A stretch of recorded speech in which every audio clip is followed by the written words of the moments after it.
Caros alunos, bom dia. Aqui é o professor Rodrigo Borges e hoje nós vamos fazer uma revisão sobre o assunto de lei de uso e ocupação dos solos, a famosa LUS. Vamos lá.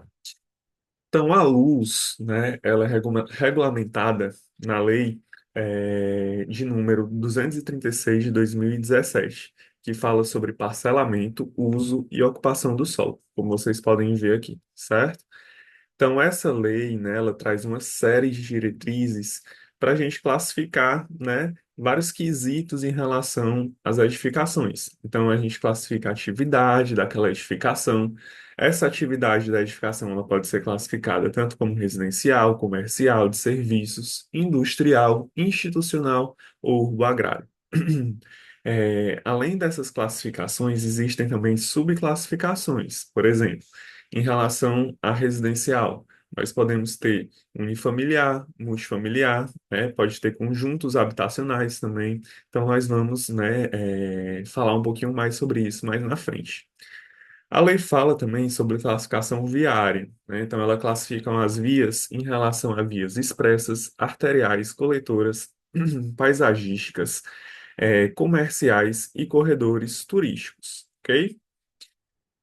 É, A lei ainda fala, né, sobre análise da atividade, em relação também, né, faz essa interseção da análise da atividade da edificação com a classificação viária, e aí a gente vai obter dados relacionados aos nossos recursos da edificação, e ela traz ainda classificações em relação à zona, né, que aí a gente pode dividir, se a gente pegar um mapa de Fortaleza, a gente vai dividir esse mapa em várias macrozonas, né, então eu tenho os IAs, que é a zona de interesse ambiental, tenho zonas que já são consolidadas com a ZOC, né, que é uma zona de ocupação consolidada.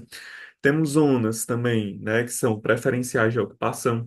Então, tudo isso daí vai ser regulamentado, né, através dessa lei. Por quê? Porque a prefeitura, ali, de uma forma geral, né, ali a entidade do município, ela busca, né, em algumas zonas lá da nossa cidade, incentivar, né, a urbanização, a construção, vamos dizer assim, ou então ela tenta restringir. Então, por exemplo, zonas próximas a aeroporto, ou zonas ali de interesse ambiental, né? Muito provavelmente essas zonas elas vão ter índices urbanísticos menores. Por quê? Porque não é de interesse, né, ali da prefeitura, né, dessa entidade, fazer a ocupação desses lugares, né? Ela prefere ocupar outras zonas ali que ela busca esse desenvolvimento, certo? Tendo em vista, né, a preservação ali ambiental, ok? Então a gente vai falar disso daqui também com mais detalhe mais na frente. Então, no primeiro aspecto, né, dessa lei, né, ela vai falar sobre o quê? Sobre a classificação da atividade. E essa classificação de atividade, ela é relacionada ao número mínimo de vagas que aquela classe de atividade da edificação ela deve conter, certo? Essa informação vocês conseguem encontrar no anexo 5, que fala sobre a classificação das atividades por grupo e subgrupo, ok? Então, aqui eu trouxe como exemplo, né, em relação às atividades. Então, quando a gente fala, por exemplo, de atividades residenciais, comerciais, serviços, ó, tem várias classes, né? Industrial, institucional. Então, a gente observa o quê? Que eu tenho os grupos e dentro de cada grupo eu tenho vários subgrupos também, ó. Então, comercial, a gente tem comércio varejista, atacadista e depósitos inflamáveis. Em relação a serviços, hospedagem, prestação de serviço, né? Eu tenho alimentação e lazer, educação, saúde, enfim, uma série de serviços. Então a gente observa o quê? Que tem vários grupos, né? E eu tenho muito mais ainda subgrupos, tá? Então eu tenho que buscar, né, classificar minha edificação de acordo com o que eu estou querendo propor em relação ao uso dela, tá? Se eu vou fazer, por exemplo, uma faculdade ou um colégio, né? Eu venho aonde? Eu venho em serviços e busco aqui serviços de educação, certo? Se eu vou fazer uma residência, né? Um unifamiliar, por exemplo, aí eu vou nesse grupo residencial e assim por diante, ok?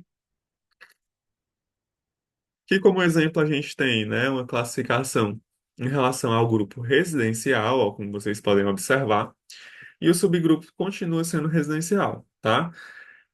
Quanto à classe, aí essa classe vai variar. Eu tenho residência unifamiliar no formato de casa, Essa classe é o quê? R1, tá? E o que é que a lei diz sobre o número mínimo de vagas para essa classe aqui de residência unifamiliar? Que eu tenho que ter pelo menos uma vaga por unidade, tá? Se eu vou trabalhar com casas populares, né, em relação também a residências unifamiliares em formato de casa popular, a classe continua sendo R1, mas no caso, ó, de número mínimo de vagas, ela já fala, né, que é opcional, né? Eu não sou obrigado a colocar uma vaga para cada unidade, tá? E aí entra também, né, os grupos de residência multifamiliar. Então, prédio de apartamentos, por exemplo. Nós temos o quê? Classe R2, ó. R2, certo? E fala sobre o quê? Em relação ao número mínimo de vagas. Nós temos uma vaga para cada unidade, né? Então, se eu tenho, por exemplo, um prédio com 60 apartamentos, né, eu vou ter o quê? Pelo menos 60 vagas, né, sou obrigado, né, no caso, colocar pelo menos 60 vagas, certo? Posso colocar mais? Claro, né? Isso daqui é o quê? É o mínimo. Eu não posso colocar menos, tá? Em relação a conjuntos habitacionais de interesse social, né? No exemplo, por exemplo, Minha Casa Minha Vida, classificamos como? Pode ser classificado como R7 ou R8, tá? Tudo vai depender do número, ó, de unidades, certo? Se for até 300 unidades, aí a gente faz como a delimitação do número de vagas? É uma vaga para cada 6 unidades, tá? Então, por exemplo, se eu tenho 300 unidades exatamente, né? Quantas vagas eu vou precisar? Bem simples, né? Eu vou pegar essas 300, divido por 6 e vai me dar ali um total de 50 vagas, tá? Se for mais do que 300, né? Em vez de dividir por 6, eu coloco e divido por 3, né? Então, é uma vaga para cada 3 unidades, ok? Isso daqui, pessoal, se aplica, né, para todos os demais grupos e subgrupos. Então, ó, o que é que a gente pode observar aqui em relação, né, ao grupo comercial e subgrupo de comércio e serviços múltiplos, que é chamado de CSM. Em relação, por exemplo, a shopping centers, né, o centro de compras, a lei classifica como classe CSM1, né, se for até 250, aí aqui eu observo, ó, não é 250 unidades, mas é o quê? 250 metros quadrados. Então, se for um shopping center de até 250 metros quadrados, a lei dispensa um mínimo de vagas, tá? Agora, se for um shopping, por exemplo, né? De 251 no caso, né? Até 2.500 metros quadrados, o que é que a lei pede? Pede uma vaga para cada 25 metros quadrados de área computável, tá? Então eu vou pegar, né, a área que eu tenho ali da minha edificação e vou dividir pelos 25. Isso daí vai me dar o quê? Um número mínimo de vagas, ok? E assim por diante, né? A gente pode observar também, ó, que portes, né, no caso, com metragem maior, né, são em relação a metragens de grande porte, ali, acima de 2.500 metros quadrados, o que é que a lei fala sobre o número de vagas? Ela fala o quê? Fala que será definido pelo RIST, né, que é o Relatório de Impacto no Sistema de Trânsito. Por quê, né, que ela fala disso? Porque a gente vai ter que analisar cada caso, né? A gente não consegue dar um número mínimo de vagas determinado. Então a gente tem que ver, né, se aquele polo ali que foi criado, né, aquele determinado shopping, né, naquela determinada região, ela vai gerar muitas viagens, vai trazer, a gente vai ter que analisar se vai trazer muito impacto no trânsito, certo? Então a gente vai ver se vai ser um polo que vai gerar muitas viagens, né? Então tudo isso daí tem que ser analisado com mais cautela, tá? Por isso que ela pede que seja analisado por esse relatório, né? A gente não vai focar muito nisso daqui porque a gente quer, né, chegar a dados ali quantitativos, calculados, certo? Que é o objetivo da gente aqui. Mas se eu tenho edificações de grande porte, aí eu vou ter que buscar o órgão responsável, né, para tentar obter essa informação, né, em relação ao número mínimo de vagas, ok? Aqui no subgrupo de hospedagem, a mesma coisa, temos várias atividades, né, hotel, né, enfim, vários tipos de edificações, né?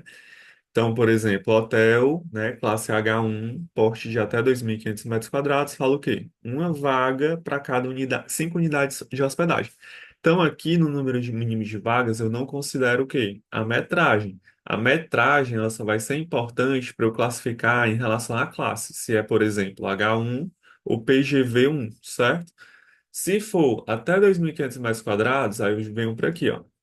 Então, eu vou observar o quê? A quantidade de unidades de hospedagem. Então, por exemplo, se eu tenho, né, sei lá, 30 unidades de hospedagem, quantas vagas eu vou precisar? Só pegar esse número e dividir por 5, né? E me dá o quê? Me dá 6 vagas, né? 30 dividido por 5 igual a 6 vagas. Ok? Beleza. Então, a gente finalizou, né, essa revisão sobre a classe da edificação. Agora a gente vai falar sobre a classificação da via. Ok? Então, esse mapa, né, ele ilustra as vias, né, a classificação viária do município de Fortaleza. Então, aqui a gente pode observar, né, as vias nesse mapa e a classificação de cada uma delas.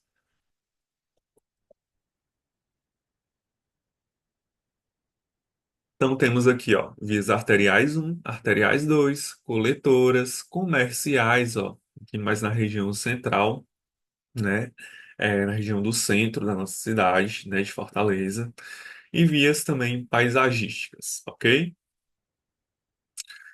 Para a gente entender melhor isso daqui, eu peguei como exemplo, né, essa Avenida General Murilo Borges, tá? Essa avenida, ela liga ali o bairro da Aerolândia, né, a, a esse bairro aqui que fica perto ali da Edson Queiroz, né? Fica ali perto da Unifor, tá? Então a gente vai classificar, né, aqui justamente nessa via em relação ao que a luz está pedindo. Então, como é que a gente vai classificar isso? Eu vou lá na luz e vou procurar, né, a Avenida General Murilo Borges. Pronto, encontrei, ó, certo? Ela fala ó, que tem um início na Rua Capitão Aragão e o fim, né, dessa via, ela acontece na Avenida Rogaciano Leite, ok? Então, eu classifico como essa via? Como vias arteriais do tipo um, certo? Isso daqui vai ser importante para a gente chegar ao número, né, que a lei, que a luz, né, fala em relação aos nossos recursos, tá? Por quê? Porque a gente vai ter que fazer essa interseção, né, entre a classificação viária e a classe da edificação, tá? Eu vou pegar um outro exemplo para a gente conseguir ilustrar essa questão dos recursos, certo? Então a gente vai fazer uma análise, ó, de uma residência unifamiliar, certo? Que vai estar localizada nas proximidades da Avenida Domingos Olímpio, tá? A Avenida Domingos Olímpio, como a gente pode ver, ó, ela se inicia na Avenida Visconde do Rio Branco e finaliza na Rua Justiniano de Serra, tá? A Domingos Olímpio, né, ela é classificada como vias arteriais, né, outras vias arteriais também do tipo um, ok? Então, pronto. Então, a gente sabe que aqui é uma via arterial do tipo um, né? E a minha residência unifamiliar, ela tá aqui nas proximidades da Avenida Domingos Olímpio. Em relação aos recursos, né? Como é que eu faço essa classificação? Eu vou fazer a classificação, né? Quanto à posição ali da edificação em relação à via. Então, aqui, né, nessa parte, né, que eu tenho nas proximidades da via, a proximidade do meu terreno em relação à via, eu classifico como? Classifico como recuo de frente. Aqui no lado, né, eu classifico como recuos laterais e atrás eu classifico como recuo de fundo, ok? Quando a gente faz a interseção, né, falei para vocês que aquele terreno seria uma residência unifamiliar, né, o que é que a gente observa? Como é que eu tenho que fazer para obter esses recursos, né? A luz, ela dispõe nas tabelas do anexo 8, né? Ela dispõe a classe de atividade da edificação em relação, né, a fazendo essa interseção com o sistema viário, certo? Então, o que é que a gente vai fazer? A gente vai ter que ir na tabela 8.1 da luz, que ela diz respeito ao grupo residencial e subgrupo residencial também. Não sei se vocês lembram, né? Mas a gente viu que residências unifamiliares, né, que seriam ali casas, por exemplo, elas são classificadas como R1, né? Então eu tenho aqui a classe R1, certo? E a Domingos Olímpio, né, no nosso exemplo, ela é uma via arterial do tipo 1. Então, o que é que eu tenho que fazer? Uma interseção, ó. Eu pego classe 1 com vias arteriais do tipo 1. E assim eu consigo encontrar os meus recuos, ó. Que é que ele fala sobre os recuos? Que eu tenho, né, um recuo de 4 metros de frente, 2 metros em cada lateral e 3 metros de fundo. Então eu tenho que observar na hora que eu for fazer um projeto, né, esses meus recuos. Eu tenho que garantir pelo menos, né, que seria ali um mínimo, essa metragem aqui que a luz pede. Ok? Beleza. Faltou a gente falar também de classificação da zona, né? Se a gente observar, ó, eu tenho um mapa, no mapa aqui de Fortaleza, a delimitação de várias zonas, né? Ó, tenho aqui zona de ocupação consolidada, que é nas proximidades aqui da aldeota, tá? Então eu tenho a ZOC, né? Tenho zonas de ocupações preferenciais, ó, que seria a ZOP 2, né? E a ZOP 1 aqui nas proximidades da Parquelândia, por exemplo, tá? Tenho aqui também ZIAS, ó, que é Zona de Interesse Ambiental, né, que seria aqui nas proximidades do Cocó, Sabiaguaba e Praia do Futuro, ok?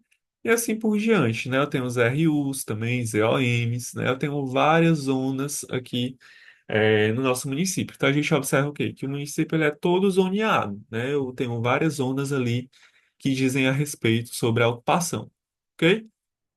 É, Essas zonas, ó, se a gente observar, elas apresentam índices urbanísticos, né, diferenciados de um em relação à outra. Então, por exemplo, zonas de ocupação preferencial que a gente estava falando, ó, taxa de permeabilidade, né, ela é 30%, taxa de ocupação do solo 60%, do subsolo 60% também. Índice de aproveitamento básico 3, mínimo 0,25 e máximo 3, certo? A altura da edificação, que seria ali o gabarito, né, de 72 metros, certo? Dimensões do lote, né, mínimas do lote. E aqui eu tenho também a fração de lote, que seria o número de unidades, se eu tenho, por exemplo, um prédio ali de apartamentos, tá? Então, é edificação multifamiliar, ok? Se a gente pegar, né, outras zonas, vamos pegar como exemplo aqui, fazer uma comparação com. Ixi, aqui não tem a zona de interesse ambiental. Mas vamos fazer uma comparação, por exemplo, com essa daqui, ó, com a zona de ocupação moderada. Bem aqui, ó, eu já tenho uma taxa de permeabilidade diferente, né, ó. Em vez de 30%, o que é que ela pede para essa zona? 40%. Por quê? Porque ela pede, ó, que eu tenha mais parte do meu terreno que seja permeável, que seja menos construído, né? Assim, eu estou a favor do meio ambiente, né? Eu estou aumentando a área ali de infiltração no caso de água pluvial, por exemplo, certo? Então, nas zonas de ocupações moderadas, né, eu tenho, de certa forma, uma restrição da ocupação em comparação às zonas de ocupação preferenciais. Isso daí se aplica não somente, ó, em relação à taxa de permeabilidade. Se a gente vê aqui, taxa de ocupação, ó, na zona de ocupação preferencial é 60%, mas na zona de ocupação moderada, ó, é 50%. Então tem um valor menor, né? Eu vou poder ocupar menos da projeção do meu terreno em relação à zona de ocupação preferencial, tá? Então aqui, ó, se eu tenho um terreno, por exemplo, né, de, sei lá, vamos dar um exemplo. 500 metros quadrados, certo? O que é que a luz pede? Ela pede que 250 metros quadrados, né, já que é 50%, 250 metros quadrados, obrigatoriamente, não pode ser ali, não pode ter uma área de projeção, certo?